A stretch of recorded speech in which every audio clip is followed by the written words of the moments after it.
யோவான் எழுதிய நற்செய்தி அதிகாரம் 21 இறை வசனங்கள் 15 முதல் 19 முடிய.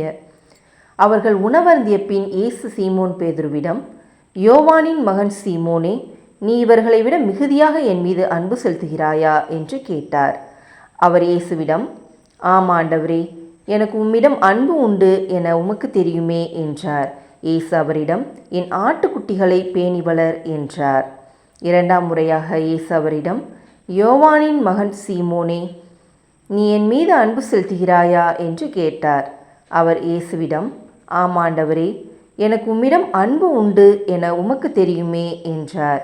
இயேசு அவரிடம், என் ஆடுகளை மேய் என்றார். மூன்றாம் முறையாக இயேசு அவரிடம், யோவானின் மகன் சீமோனே, உனக்கு என்னிடம் அன்பு உண்டா என்று கேட்டார். உனக்கு என்னிடம் அன்பு உண்டா என்று இயேசு மூன்றாம் முறை கேட்டதால் பேதுரு துயருற்று அவரிடம், ஆண்டவரே, உமக்கு எல்லாம் தெரியுமே, எனக்கு உன்மீது அன்பு உண்டு என்பது நீர் அறியாத ஒன்றா என்றார். இயேசு அவரிடம், என் ஆடுகளை பேணி வளர்.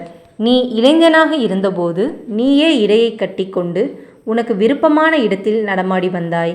உனக்கு முதிர்ந்த வயதாகும்போது நீ கைகளை விரித்து கொடுப்பாய். வேறொருவர் உன்னை கட்டி உனக்கு விருப்பமில்லாத இடத்திற்கு கூட்டி செல்வார் என உறுதியாக உனக்கு சொல்கிறேன் என்றார். பேதுரு எவ்வாறு இறந்து கடவுளை மாட்சிப்படுத்தப் போகிறார் என்பதை குறிப்பிட்டே அவர் இவ்வாறு சொன்னார். இதை சொன்ன பின் பேதுருவிடம், என்னை பின்தொடர் என்றார். இது கிறிஸ்துவின் நற்செய்தி. கிறிஸ்துவே உமக்கு புகழ்.